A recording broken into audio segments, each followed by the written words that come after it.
It looks like Capital One is entering the luxury card boxing ring and squaring up with American Express. Hey guys, it's Sebastian from Ask Sebi. Today we're going to look at Capital One's new transfer partners, the lounges that they're opening up, and why I think this is going to lead to them launching a new card. We even have a name for this card, and I'll cover that in the middle of the video. For some of these videos, I end up getting takedown requests from some of these banks, and this seems like a likely one. Big favor from you guys is to give this a thumbs up and to share this with someone else who might not be able to watch it in the future. As always, there's going to be that chapters tool if you need to skip to the next part. Let's start off with the boring stuff because it's a bit more substantive and less speculative. Basically, it's me giving useful information instead of just gossiping. Capital One allows you to transfer your points from the Venture, Venture One, Spark Miles, and Spark Miles Select card to airline and hotel partners. This is one of the best use of points for people who are not focused on cash back because it enables you to get outsized returns. When you see a scrub like Mandy or I in first and business class, this is generally how we're doing it. On a side note, go check out Mandy's channel, Mandy Roams. She has a bunch of travel content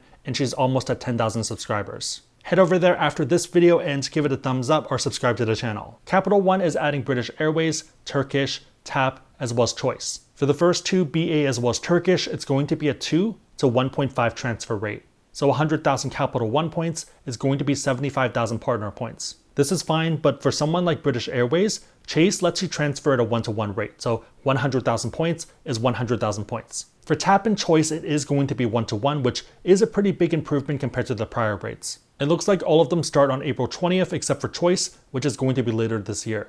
This is still awesome though for people looking to do these major redemptions just because at some point you do run out of American Express as well as Chase points. Having more points never really hurts. If you're someone interested in the Capital One Venture, they're going to have an offer of 50,000 points after $3,000 a minimum spend in the first 3 months. Technically, you can get an additional 50,000 points, but it requires you to spend $20,000 in total, and I don't really think that part makes sense.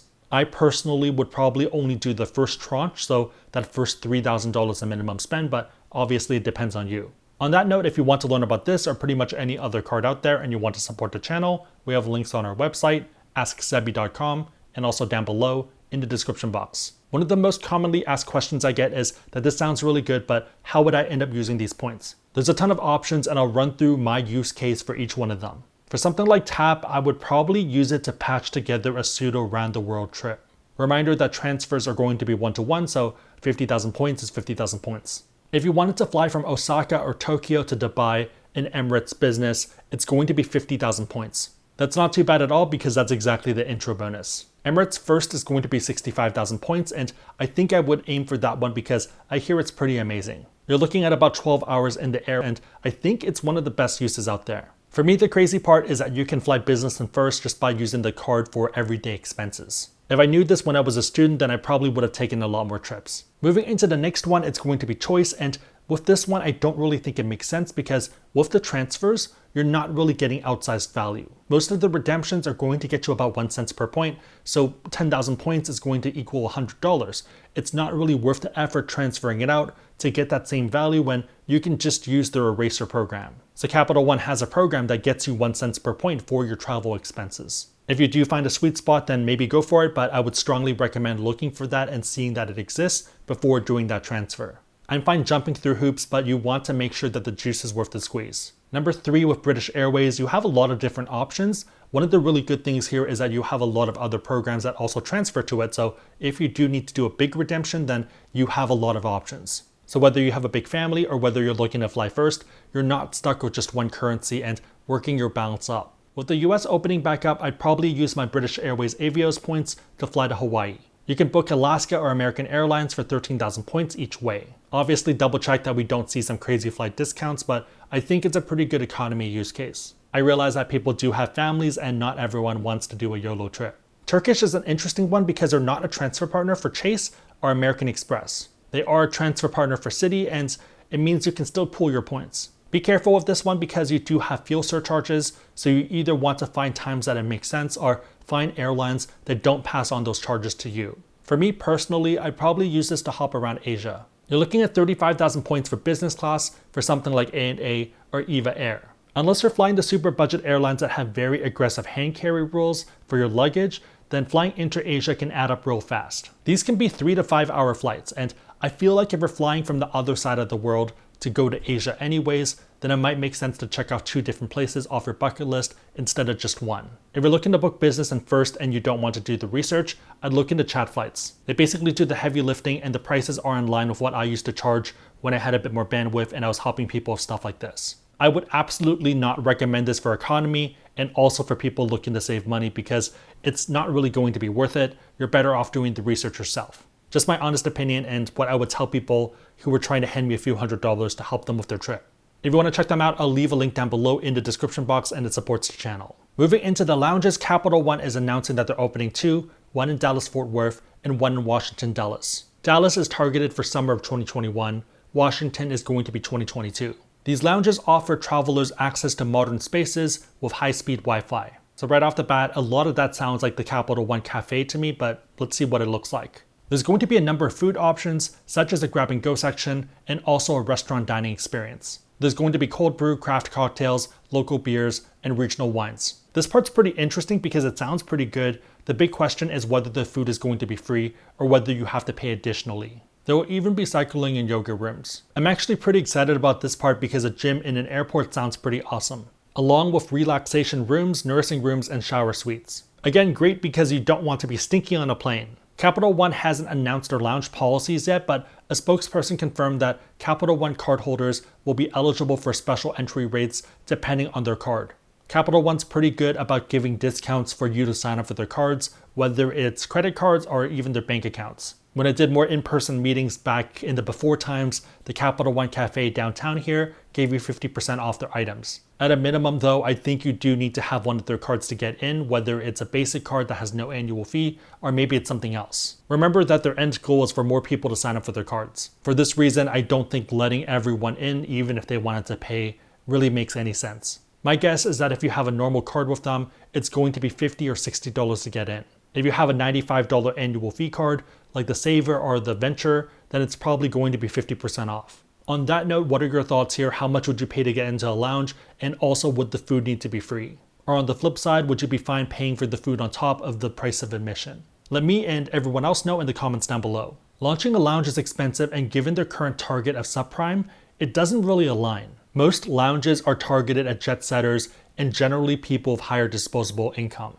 I have a pretty strong suspicion that Capital One is very bullish on travel, and they're trying to capitalize on this, not just by opening up a lounge, but by launching a new card. My guess is that the new card will give you free access to the lounge. In case Capital One's lawyers are watching this, let's walk through how I came to this conclusion. So there's a website called Justia, which acts as an online database for legal information.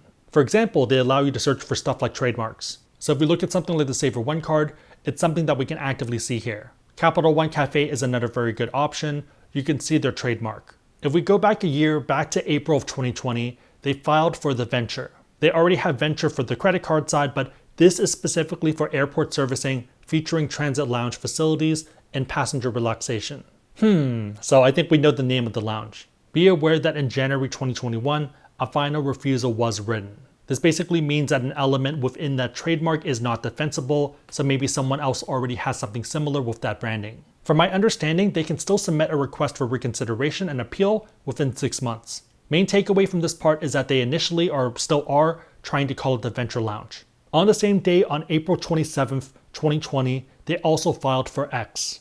Same exact situation, airport services, basically a lounge. Maybe this was an alternative name if the Venture Lounge did not work out, so maybe they were going with X Lounge, which doesn't sound too bad either. If we fast forward to September 2020, they filed for Venture X. So taking a look at this, it's going to be for banking and financial services, and specifically issuance of credit cards. 1 month ago, on March 2nd, 2021, they filed for a logo. Or technically, it's a stylized portrait of a man in Visigoth dress. This is also for banking and financial services, issuance of credit cards. When you look at Capital One's portrait, does it remind you of anything else? Maybe I'm crazy, but it kind of reminds me of the Centurion logo from American Express. Obviously they're different, but brands oftentimes leverage our emotions as well as their associations. Flipping it to a super quick tangent, Capital One has done this in the past. You might have noticed that Capital One and Credit One both have very similar logos. A lot of people think that Credit One copied Capital One, but it was actually the other way.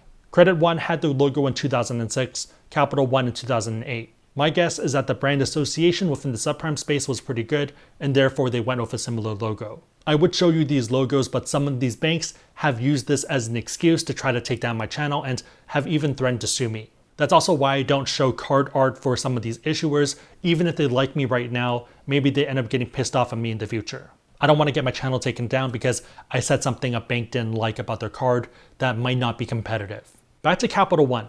My guess is that they're going to be launching a new card that's between $450 to $600. $450 is going to undercut the Chase Sapphire Reserve as well as the Citi Prestige and offer some similar benefits. If they decide to go with $600, I think that would only be to undercut American Express if they end up increasing their rates. American Express has lounges, they're sliding in and being the more affordable version.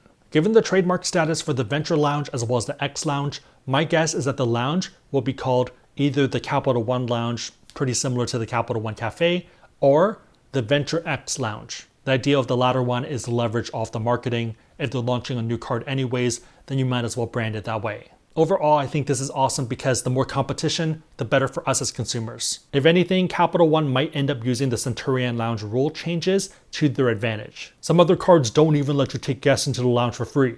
Not Capital One though, we're better. Now pretend that Samuel L. Jackson's saying that instead of me.